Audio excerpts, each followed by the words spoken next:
Stop what you are doing. Not in a moment, not after this sentence right now. Place one hand over your chest. Feel your heartbeat. Feel the warmth of your own skin against your palm. Feel the quiet, steady rhythm that has kept you alive through every season of your life. Through every night you were not sure you would survive. Through every morning that arrived when you had almost stopped expecting it. Now I need you to listen very carefully to what I am about to tell you, because what you are holding in your chest right now is not just a heartbeat. It is evidence. It is proof. It is a living signal broadcasting something that the world around you is already beginning to notice, even before you have fully recognized it yourself. There is something happening to your physical body that has no medical category, no scientific classification, and no rational framework capable of containing it. People who have not seen you in months are stopping mid-sentence when they encounter you again. Strangers are holding their gaze a second longer than social norms require. People who once dismissed you are circling back with a look in their eyes that falls somewhere between confusion and recognition. And you have felt it. You have sensed something shifting in how the world responds to your presence. You just have not had the language to describe what is actually happening. I am going to give you that language today. But before we go there, I want to share something with you. This message exists because someone, somewhere, decided that certain truths are worth protecting and worth passing forward. If what you hear in this video reaches you at the right moment, if it gives you language for something you have been carrying without words, then this transmission has served its purpose. And if you feel somewhere in the listening that this kind of work deserves to continue reaching other people who are quietly searching for exactly this, there is a way to be part of that. A link to support this mission is in the description below and pinned at the top of the comments. Think of it less as supporting a channel and more as quietly placing a message in the hands of a stranger you will never meet, but who needs it just as much as you did today. Even something as small as the cost of a cup of coffee keeps this work alive and moving. But first, let us get into what brought you here. Subscribe to this channel right now and turn on every notification, because what I am about to share with you is the kind of understanding that most people will live their entire lives without accessing. And if you have recently noticed that something about the way people respond to you has quietly, unexpectedly shifted, type 777 in the comments right now. You will understand why that number matters before this video ends. Here is something that will land differently depending on where you are in your journey. There are people in your life right now who expected to see you broken. They anticipated finding evidence of damage. They braced themselves for the visible marks that years of pressure, seasons of loss, and stretches of silence are supposed to leave on a human face and body. They constructed a mental image of what you should look like by now, given everything you have walked through. And that image was not flattering, but when they actually see you, something happens that they cannot reconcile. You look rested when you should look exhausted. You look clear when you should look clouded. You look present when you should look distant. You look, and there is no other word for it, younger than the last time they saw you. And this is not a small observation they quietly file away and forget. This lands in them like a disruption, like something that refuses to sit still in their understanding, like evidence of something they are not equipped to explain. So they do what people do when they encounter something they cannot explain. They reach for questions disguised as compliments. They say things like, "You look incredible. What are you doing differently?" Or, "I cannot believe how young you look. What is your secret?" Or they say nothing at all and simply stare a moment longer than feels comfortable. Because what they are processing is not just your appearance. They are processing the fact that you are somehow exempt from a law they believed applied to everyone equally. The law they believed in says this: time takes from everyone, pressure ages every face. Accumulated years leave accumulated marks. What goes in must eventually show on the outside, and you are standing in front of them as a living contradiction of that law. But here is what neither they nor you may fully understand yet. What they are observing is not the result of a new skincare routine. It is not the effect of better sleep or improved hydration or a change in diet. though those things may be present. What is radiating from you in ways that stop people mid-sentence is the outward manifestation of an inward process that began long before you started noticing its effects.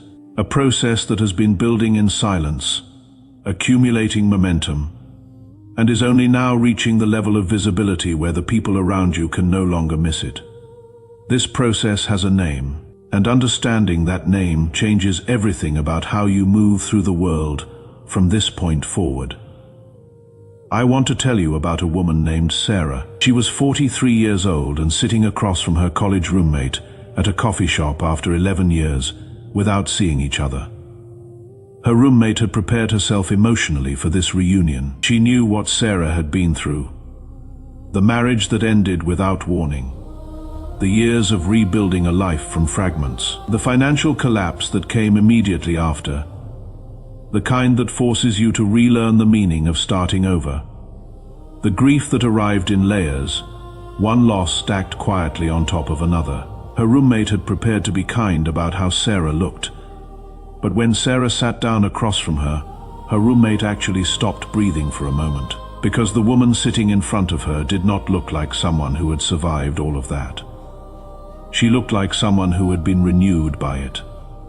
Her skin was luminous in a way that had nothing to do with makeup. Her eyes held a depth and a stillness that made her seem ageless in the most literal sense. And there was something in her energy, in the way she occupied space, that felt sacred in a way her roommate could not name but absolutely could feel. Her roommate finally said, "I do not understand what has happened to you. You look more alive than when we were 22. Sarah smiled and said something simple. She said, "I stopped fighting the seasons and started trusting the one who designed them. This is the beginning of the truth I need you to understand. What is manifesting in your physical form right now is not random. It is not genetic luck. It is not the accidental result of good habits, though your habits matter deeply. What is happening to your appearance, to your energy, to the quality of light that people notice in you before they can articulate why, is the physical evidence of a spiritual process that divine intelligence activated in you during the hardest chapters of your story. Think about it carefully for a moment. Think about the period in your life when everything seemed to be collapsing simultaneously. When circumstances that should have permanently destroyed your capacity for joy somehow did not destroy you. When you faced the kind of pressure that leaves most people permanently diminished. And you chose, again and again, often without witnesses, often without applause, to remain intact, to remain honest, to remain soft in places where hardness would have been far more practical. To continue tending to yourself as something sacred, when every external signal was telling you that you were not worth tending to. Those choices were not invisible. They were being recorded by forces operating in dimensions beyond what the eye can see. Every morning you chose to rise and face the day, with intention rather than dread. Every evening you rested with a clear conscience, even when the world was offering you 100 compromises that would have made sleep easier in the short term. Every moment you chose alignment over convenience, integrity over ease, long-term health over immediate gratification. Each of those moments was evidence being filed, catalogued, and ultimately used to qualify you for something that very few individuals will ever experience in a human lifetime. A decree was issued over your physical body, not a suggestion, not a possibility, an official, irrevocable decree stating that your cellular structure would be maintained beyond natural timelines, restored rather than degraded, renewed rather than depleted, because the evidence of your character proved you were worthy of carrying visible divine favor into the world. And that decree is what people are seeing when they look at you and cannot explain what they see. Most people, if they are fortunate, experience what I would call standard preservation. Their health is basically maintained. Their aging follows a predictable, ordinary trajectory. They live normal biological lives. And at the end of those lives, they look exactly as their years would suggest they should look. There is nothing wrong with this. It is simply the default experience of a human body moving through chronological time. but you have been relocated out of the default category. The classification you now operate within is reserved for individuals being prepared for assignments that require something beyond normal human capacity. These are not small assignments. These are not assignments that can be fulfilled in a single season or a comfortable decade. These are missions that demand sustained energy across timelines that would exhaust anyone operating on standard biological reserves. And the preservation you are being given is not cosmetic. It is functional. It is your body being kept at a level of vitality that matches the scope of what is coming. Here is how I can confirm this is happening in your specific case, right now. Think about the last time you looked at a photograph of yourself from 5 years ago, perhaps longer. What was your honest reaction? Because most people look at old photographs and feel a quiet sadness at how much younger they used to look. But when you looked at those images, something unusual likely happened. You noticed that the person in that photograph actually looked more tired than you do today. More stressed, more burdened, older somehow. Despite the fact that less chronological time had passed when the image was taken. That is not imagination. That is not wishful self-perception. That is reverse aging operating through divine preservation. That is biological time being quietly overridden by a process that answers to a different set of instructions entirely. Hit the like button right now if you have experienced exactly this when looking at old photographs, because you need to know that you are not alone in this experience. There are others watching this right now who had the same reaction to those images, who felt the same confusion and quiet wonder, who are only now beginning to understand what that reversal actually means. What it means is this: you are not simply aging well. You are not simply taking good care of yourself. Though you are physically demonstrating that spiritual alignment produces results that manifest in the natural world where everyone with eyes can see them. Your body has become a visible argument for the reality of divine favor, and that argument is becoming more persuasive with every month that passes. I need to talk about something that the original explanation of this phenomenon often overlooks. Not everyone who notices your preservation responds with admiration or curiosity. Some people respond with something that feels like hostility. And if you have experienced this, I need you to understand exactly what is actually happening beneath that reaction. When someone who has made choices that are aging them rapidly, depleting them systematically, and diminishing them season by season stands in front of you and sees the evidence of divine preservation radiating from your face and your presence, they are not actually responding to your appearance. They are responding to what your appearance means about theirs. They are being forced in real time to confront the connection between choices and consequences, between alignment and outcome, between the life they have built and the life that is still possible. Your preserved state is a mirror they did not ask to look into. So some people will reach for dismissal. They will find ways to explain you away. They will attribute what they see to genetics, to privilege, to luck, to interventions they assume you are hiding. They will generate theories that allow them to maintain the belief that what you have is not accessible to them, because that belief is the only thing protecting them from having to examine their own choices. Let them build their theories. The preservation operating in your body does not require their acknowledgement to remain active. It is sustained by decree, not by consensus. And in fact, here is the most important thing I can tell you about the opposition you may have encountered from people who should have celebrated your transformation. Their resistance confirms you are operating at a level that makes you dangerous to the systems that thrive on keeping people exhausted, diminished, and convinced that decline is inevitable. If what you were carrying was ordinary, it would provoke no reaction at all. Ordinary things do not threaten anyone. It is the extraordinary that generates extraordinary opposition. So when you encounter hostility in response to your preserved state, do not shrink from it. Do not apologize for it. Do not attempt to make yourself smaller so that someone else can feel more comfortable. Understand instead that you are standing at exactly the right coordinates on the map. The resistance is a landmark, not a barrier. Subscribe to this channel if you want to continue understanding how to navigate the kind of opposition that follows elevated favor. Because the teachings coming to this channel are going to go deeper into exactly this territory. Nothing in the spiritual realm is granted without purpose. This is one of the most important principles I can give you, and one of the most misunderstood. Your preservation is not a reward for past faithfulness, though your faithfulness is honored. It is not a prize for surviving what you survived, though your survival is acknowledged. Your preservation is preparation. It is your body being maintained at the level of vitality required to carry what is coming.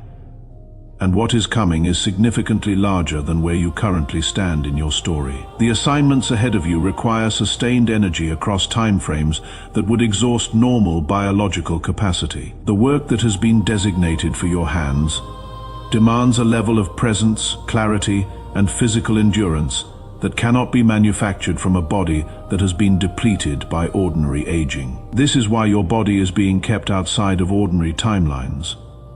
Not because you deserve special treatment in some abstract, congratulatory sense, but because the task requires a specific level of instrument, and you have been identified as that instrument.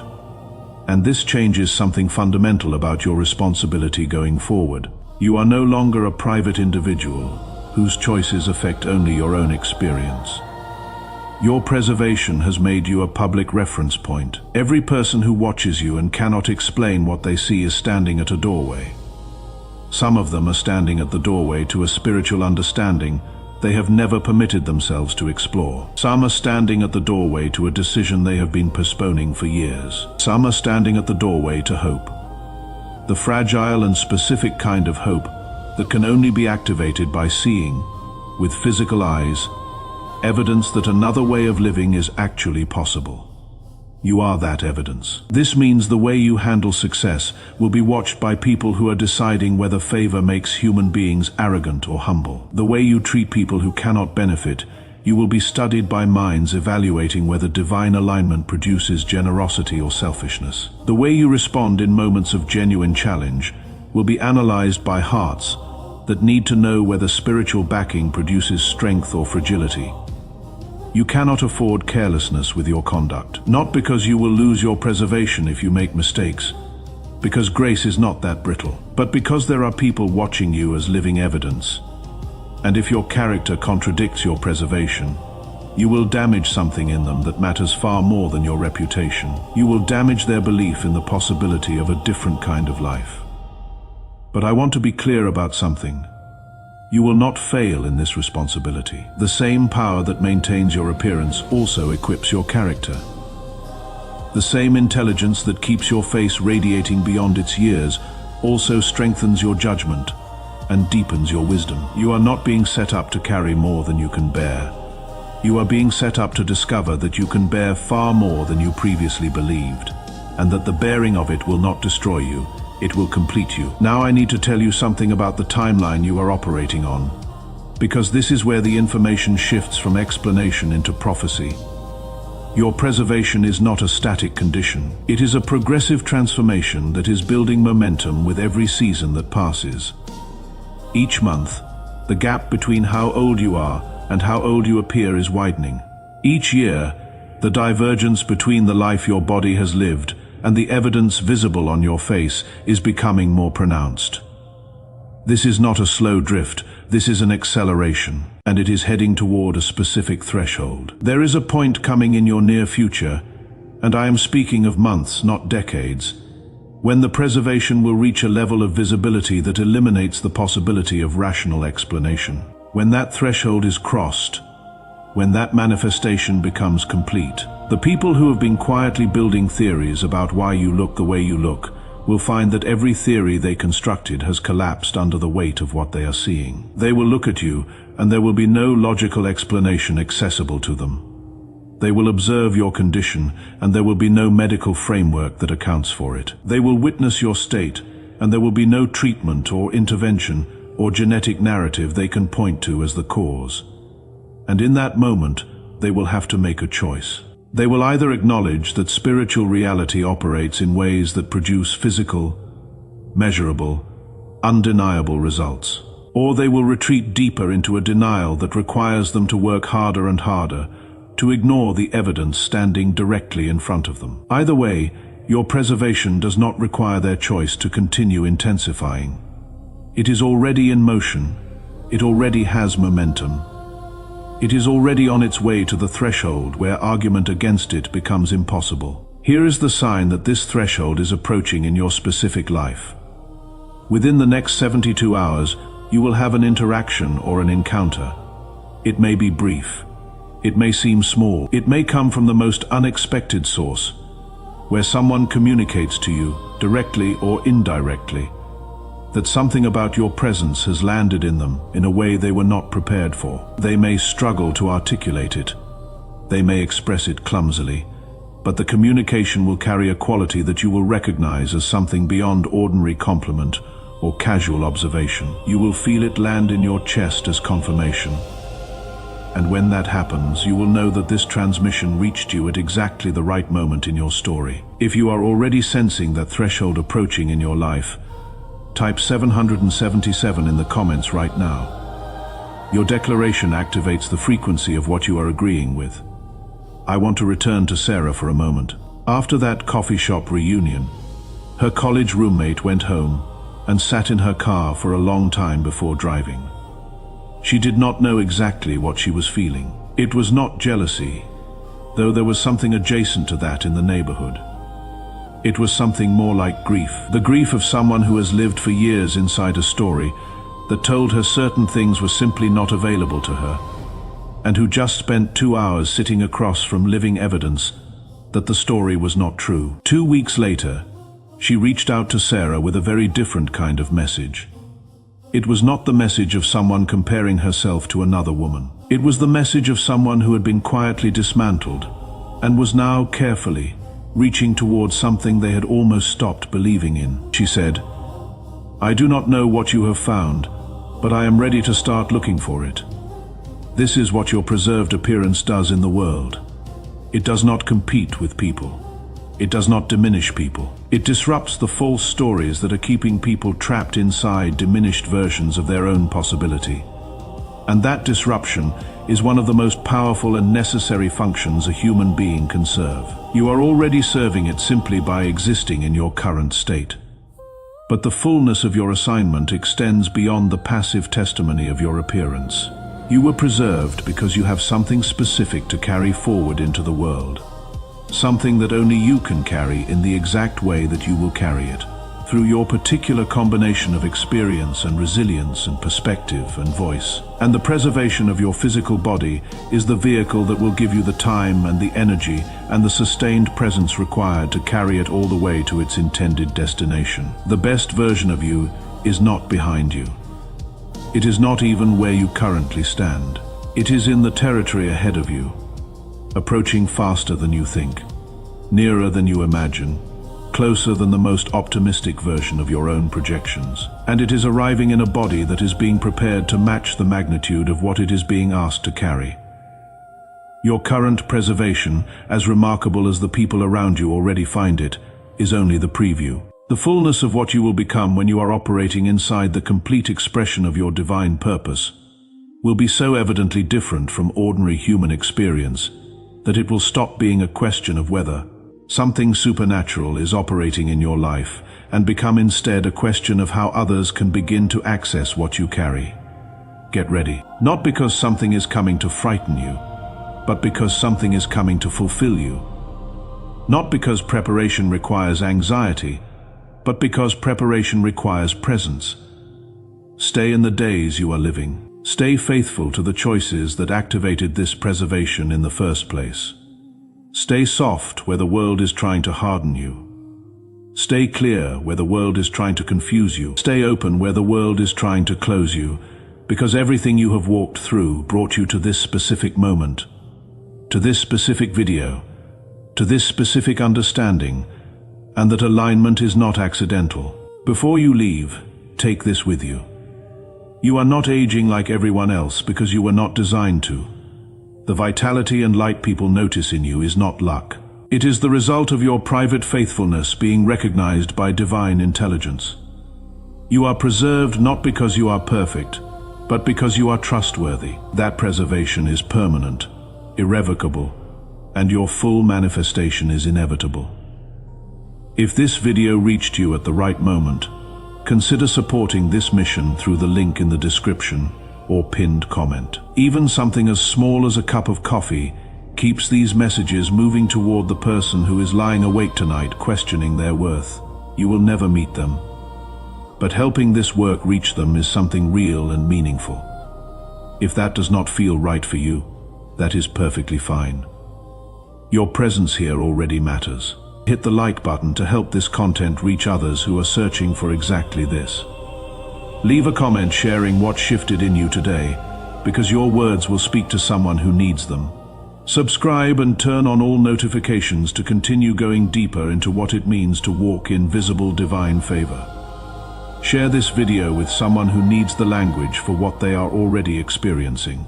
The next video on your screen continues this conversation. Watch it now, while this truth is still fresh in your spirit. Chosen one, now you know, and knowing changes everything. Chosen ones, stop everything right now. What I'm about to share may shake you. It's a divine message that must be heard. It's meant to wake you up. If you're watching this right now, don't call it luck. God Himself has guided you to this moment because you are standing at the threshold of a massive shift. Heaven is speaking, and the message is unmistakable. The collapse has begun. Listen closely. When God speaks of collapse, He means more than failing systems or broken structures. The deeper collapse is spiritual. It is the fall of illusions, false security, and everything built apart from God. This is not the world ending. It is God making room for what comes next, and you are meant to be ready, not watching from the sidelines. Your life has felt like progress and resistance at the same time for a reason. Doors closed, yet your spirit knew there was more. You grew in silence, carried unseen battles, and learned endurance when quitting seemed easier. None of it was wasted. God was shaping and aligning you. New things rarely arrive gently. They come with shaking, and you can feel the shift now. This is not just change, it is awakening. What you prayed for is already moving. Not later, but now. And when God moves, you cannot drift. When He speaks, you cannot be careless. When heaven opens, you must pay attention. Before we go deeper, take a brief moment and do 3 simple things. Because this message is not meant to sit quietly and die in a corner. Hit the like button, subscribe to help us reach 40,000 subscribers, and leave a comment with the number 99 as a sign that you're here, that you're locked in, and that you're receiving this word with intention. And to those who are supporting us and giving to this ministry, whether through the comment section or the super thanks feature, understand this. You are not just a giver, you are a co-laborer. We are partners in this divine assignment. Your seed isn't random, it's alignment. It's your way of saying, God, I'm ready to move when you speak. It's not superstition, it's participation. Now listen closely, because if you're truly one of the chosen, you'll stay to the end. Something in you recognizes that this is for you. The truth is, many people won't. Some will feel uneasy and click away, not because the message is wrong, but because conviction makes the unprepared uncomfortable. But for those who remain, I'm telling you plainly, your life will not stay the same. God has spoken, the collapse has begun, and it's time to prepare. The world as we know it is crumbling, and it's happening in real time. This is not a slow rumor, not a distant headline, not a story for other people. The shaking is here. And again, this is not only about society. This is about the soul. As chaos spreads, it will shake foundations, not just of nations, but of identities. People who built their confidence on money, popularity, relationships, or control will find themselves terrified when those things can no longer hold them up. That's why this is not a simple moment of difficulty. This is a divine alarm. Scripture shows us that God shakes what can be shaken, so what cannot be shaken will remain. Once more, I will shake not only the earth, but also the heavens, so that what cannot be shaken may remain. Hebrews 12:26-27. That means some things are falling because they were never meant to be your foundation. Some doors are slamming because they were never meant to be your future. Some supports are snapping because God refuses to let your destiny rest on something unstable. And the question in this moment is not, is it happening? The question is, are you ready? Because the collapse will touch everyone.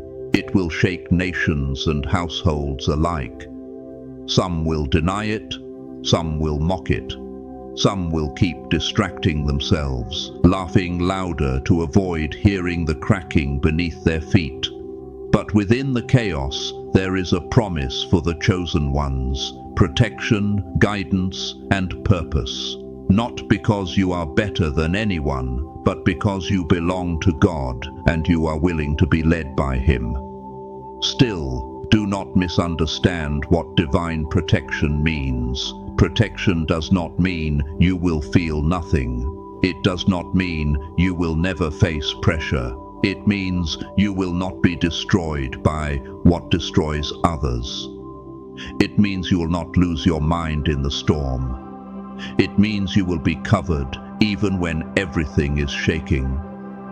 Whoever dwells in the shelter of the Most High will rest in the shadow of the Almighty.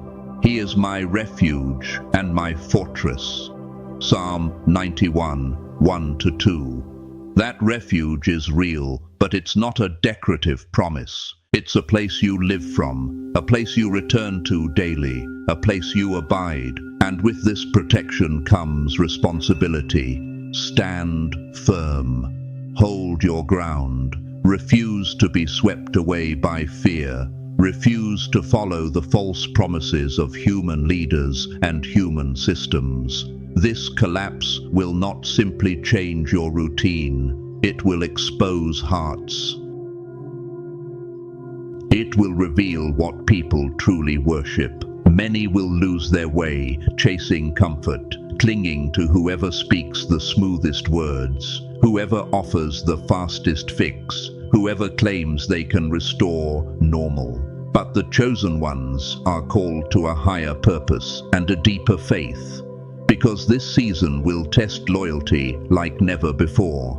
Some of you have already felt the early tremors. You've noticed how quickly people switch sides. You've seen how fast morals change when it benefits someone. You've watched truth become negotiable and conviction become rare. And now, as the collapse intensifies, the tests will become sharper. Will you rise or will you fold? Will you stand or will you blend in? Will you keep your eyes on God when the crowd insists you should keep your eyes on panic? God has made it clear, what is coming will shock you, and it will shock the world. Some events on the horizon will be unlike anything you have seen before, not because God enjoys chaos, but because humanity has grown comfortable with compromise, and comfort often has to be interrupted before people will listen. Jesus warned that there would be days when you would hear of wars and rumors of wars. And he said, see to it that you are not alarmed. Matthew 24:6. That doesn't mean ignore reality. It means don't surrender your spirit to fear. While many will be in panic, confusion, and uncertainty, the chosen are called to stand firm in the face of darkness. This is not a time to hesitate, waiting for the world to approve your faith. This is a time to act, to anchor, to prepare. Think about history, when nations were shaken to their core, when economies collapsed, when fear swept through cities. Those moments separated real faith from borrowed faith. Those moments revealed who had oil in their lamp and who only had a religious costume. And in the coming days, you will face similar tests, moments where your commitment to God will be questioned and your endurance will be stretched. So, hear this clearly. Prepare yourself now, because what is coming will be both shocking and profound. The world will not understand it. Many will not be able to bear it.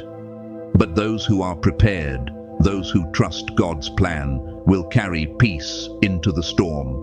Not a fake peace, not denial, not pretending everything is fine, but the kind of peace that comes from knowing who holds the future. God is our refuge and strength, an ever-present help in trouble. Therefore, we will not fear, though the earth give way. Psalm 46, 1-2. That is what you're being invited into, unshakable faith in a shaking world. Do not wait for the world to explain what's happening. The world will always interpret spiritual shifts with shallow language. It will call it politics, trends, cycles, psychology, economics, anything except what it is. But you have been given discernment for a reason. Trust the divine guidance you've already received. The collapse is not a distant possibility. It is a certainty, and it is already unfolding. The stability of society, the trust in leadership, the faith in human systems, it's cracking. You can feel it. People are restless, souls are tired, hearts are anxious. And as it unfolds, people will scramble for answers, clinging to whatever they think will protect them. But you, chosen ones, have been given something greater than worldly stability. You have been given faith. And faith is not weak. Faith is not naive. Faith is not a cute phrase people put on a mug. Faith is a force. It holds you steady when everything else collapses. It gives you clarity when the world is confused. It anchors you when emotions surge like waves. Still, this does not mean you sit idle. This is the hour to prepare your heart, mind, and spirit. Fortify yourself for trials ahead. Build habits that hold you up under pressure. Stay grounded in prayer, rooted in Scripture, and committed to righteousness. Trust in the Lord with all your heart, and lean not on your own understanding. In all your ways submit to Him, and He will make your paths straight. Proverbs 3, 5-6. When paths become confusing, that promise becomes your roadmap. Chosen ones, there is an undeniable truth. God's hand is upon you. But again, protection is not a license for laziness. It requires preparation, faith, and action. You might feel peace right now, but don't confuse peace with the absence of struggle. God's peace often sits on top of a battlefield. It doesn't remove the fight. It steadies you inside it. For God has not given us a spirit of fear, but of power and love and self-control. 2 Timothy 1:7. That means fear is not your portion. Panic is not your identity. Confusion is not your inheritance. And the protection you receive is not only for you. It is to equip you to help others. You are being positioned to be a beacon. When darkness thickens, God does not hide His people. He sends them. When confusion spreads, God raises voices of truth. When fear becomes common, God highlights courage. Your stability is meant to become someone else's lifeline. As the collapse deepens, many will turn to human leaders for answers. They will chase politicians, influencers, public figures, and self-proclaimed saviors who promise security.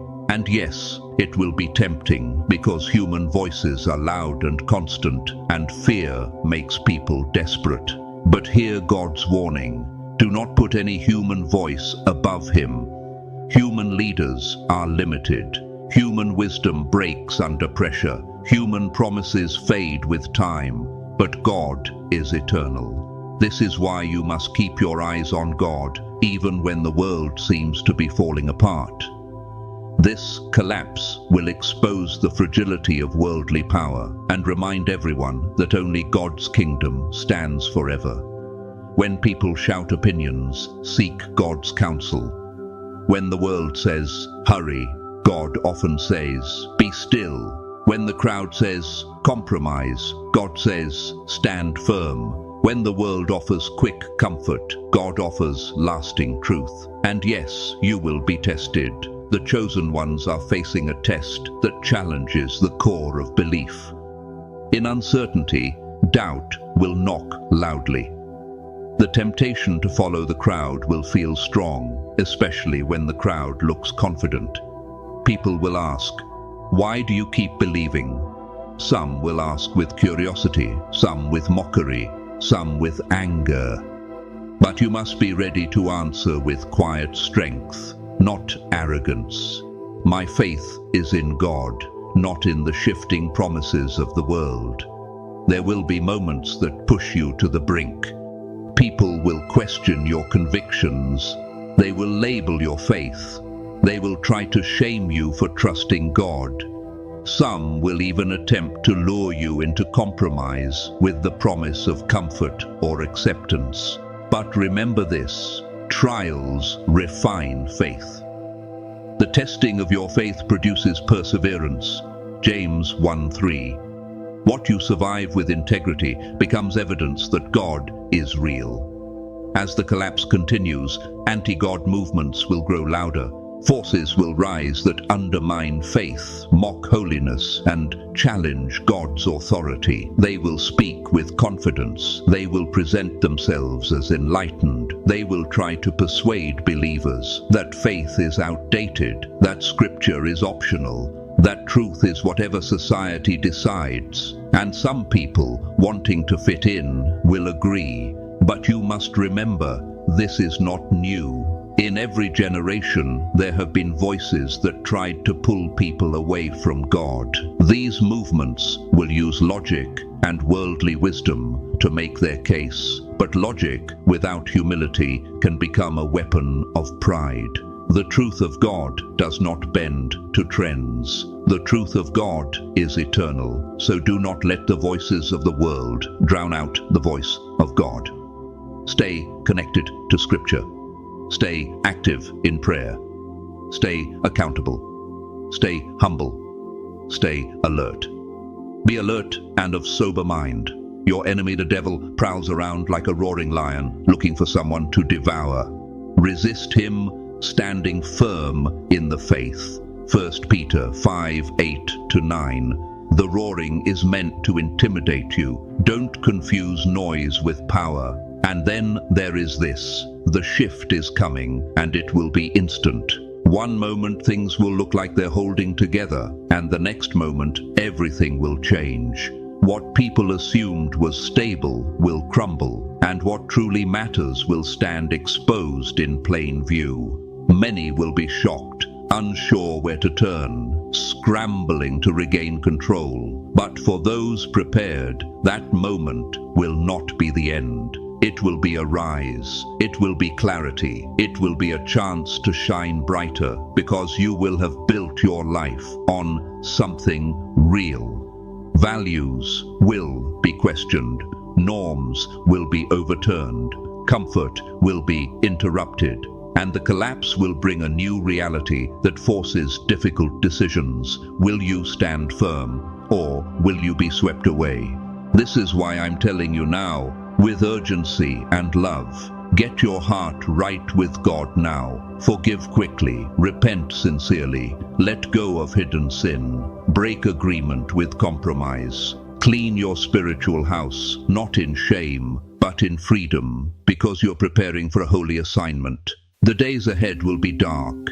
People will look for answers everywhere except God. Confusion and fear will spread fast, like wildfire, because fear is contagious when truth is absent.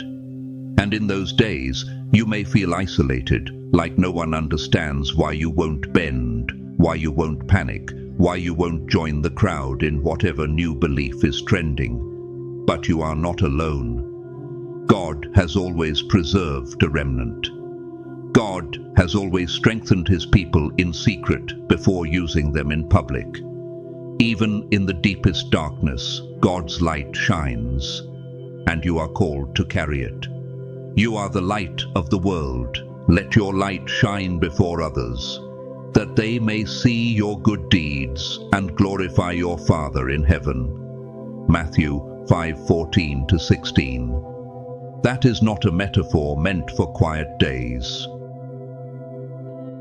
That is a command for difficult days. Your steady faith will become a sign to the confused that peace is possible. As the collapse unfolds, many will abandon their faith. Pressure will feel too heavy. Disappointment will tempt them to believe God failed them. Some will place their trust in human systems, hoping money, status, technology, or ideology can replace God. But this is where your faith will be tested. Will you hold fast when others walk away? This moment is not only a test of belief, it's a test of endurance. It's not just, do you love God? It's, will you keep loving God when it costs you? It's, will you keep trusting God when you do not understand? It's, will you keep obeying God when the crowd rewards compromise? And the answer you choose will shape your destiny in the coming days. Let me say it plainly. We are standing at the edge of defining days. The question is no longer abstract, it is personal. Will you stand strong, or will you fall behind? The pressure to conform will be intense. The desire to be accepted will tug at hearts. But this is your moment to rise. This is your moment to choose God, not as a label, but as Lord. And when the world looks for answers in human leaders, when politicians and influencers step forward promising solutions, you must hold to what is true. Human promises are fragile. God is unshakable. His word stands. His presence remains. His power does not expire. Do not be afraid, for I am with you. I will strengthen you and help you. I will uphold you with my righteous right hand. Isaiah 41:10. That is your anchor when the headlines scream. In the midst of chaos, God is calling you to rise and shine, not because you are perfect, but because you are His. You are not meant to be a passive observer. You are called to be a witness, a living testimony that faith is real, that God still saves, that truth still stands. When the world watches and wonders how you can remain steady, let your life answer louder than your mouth ever could. This is also why spiritual resilience is your greatest asset. Resilience is built before the storm peaks. It is built in prayer when no one sees. It is built in scripture when you could be distracted. It is built in worship when you feel tired. It is built in obedience when compromise would be easier. It is built in surrender when pride wants control. Resilience means you remain rooted even when you feel the shaking. And when anxiety tries to rise, remember what God offers instead. Do not be anxious about anything, but in every situation, by prayer and petition, with thanksgiving, present your requests to God, and the peace of God will guard your hearts and your minds. Philippians 4:6-7. Guarded minds are rare in chaotic seasons. That's why prayer is not optional. It is warfare. It is alignment. It is oxygen. Because the battle ahead is not mainly physical, it is spiritual. The enemy's greatest goal is not to break your body, but to poison your faith. For our struggle is not against flesh and blood, but against the spiritual forces of evil. Ephesians 6:12. That means you cannot fight this season with human tools alone. You need spiritual armor, spiritual discipline, spiritual clarity. You need truth, righteousness, faith, salvation, the Word of God, and prayer that doesn't quit. Chosen ones, your faith is not just comfort in the collapse, it is your weapon in the collapse. Faith moves. Faith resists. Faith endures. Faith sees beyond what is visible. Faith allows you to stand in the middle of a storm and still say, God is good, and God is faithful, and God is with me. Jesus said, in this world you will have trouble, but take heart, I have overcome the world. John 16:33. Overcome means the outcome is decided, even if the process is still unfolding. So when the world says, you can't stand, God says, stand. When the world says, give up, God says, hold on. When the world says, it's hopeless, God says, watch what I do. When the world says, choose comfort, God says, choose truth. When the world says, save yourself, God says, lose your life for my sake, and you will find it. And as you stand, you will lead by example, whether you realize it or not. In times of crisis, actions speak louder than words. People are searching for hope, for truth, for stability. Your life can become a signpost. Your calm can become a question. Your integrity can become a mirror. Your joy can become a mystery that draws people toward God. Real leadership is proven in adversity, when it would be easy to fold, easy to complain, easy to compromise. Your example is not for your glory, it is for God's glory. It is not about being seen, it is about helping the lost find their way. And yes, you will meet people who are confused, angry, cynical, worn out. Some will be bitter, some will be broken, some will be searching, but too proud to admit it. This is where your compassion matters. This is where your patience matters. This is where your steady faith becomes ministry, because God will use you as a light in places you never expected to stand. Now, hear this. The collapse is only the beginning. What is coming is not the end. It is the dawn of a new era, a refining season that separates what is true from what is fake, what is holy from what is hollow, what is eternal from what is temporary. The collapse will act like fire, burning away what cannot last and strengthening what is real. That is why the chosen ones will not only survive, they will grow, they will mature, they will become brave, they will become clear, they will become effective. This new era will bring challenges, but it will also bring purpose. It will bring assignment. It will bring divine opportunities that only appear when old systems fail. This is not the time to shrink back. This is the time to step forward in humility and strength. Do not be afraid or discouraged, for the battle is not yours, but God's. 2 Chronicles 20:15. That does not mean you do nothing. It means you fight from the right place, with the right posture, under the right authority, and in all of it, keep your mind anchored, keep your heart guarded, keep your spirit aligned. You will keep in perfect peace those whose minds are steadfast, because they trust in you. Isaiah 26:3. Steadfast minds are built by steadfast habits. You will not drift into strength. You will choose it daily. So yes, the world is in turmoil. Yes, the storm is here. Yes, the collapse has begun. But hear me, this is not a time for fear. It is a time for action. It is a time to return to God with sincerity.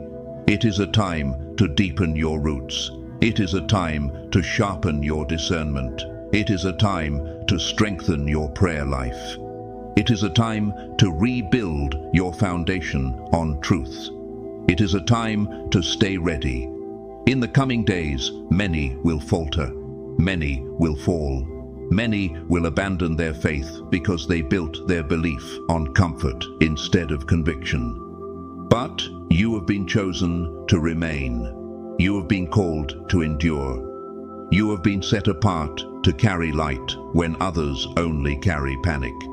You are not alone. God is with you. And when you feel tired, when you feel misunderstood, when you feel pressure, remember, let us not become weary in doing good, for at the proper time we will reap a harvest if we do not give up. Galatians 6:9. This is your time to rise as a beacon of hope. This is your time to remain unshaken when the world shakes. This is your time to hold to God's promises when the crowd sells theirs away. This is your time to stay faithful when it would be easier to blend in. The collapse is not the end.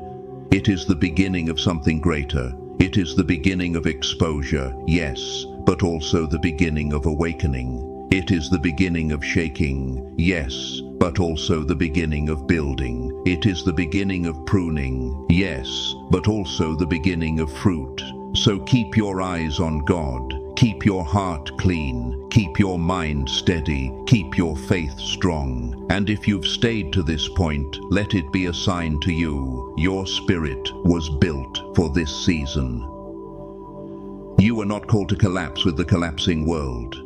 You were called to stand, you were called to shine, you were called to endure, and God, who began a good work in you, will not abandon it. Hold on to what you have. Stay ready.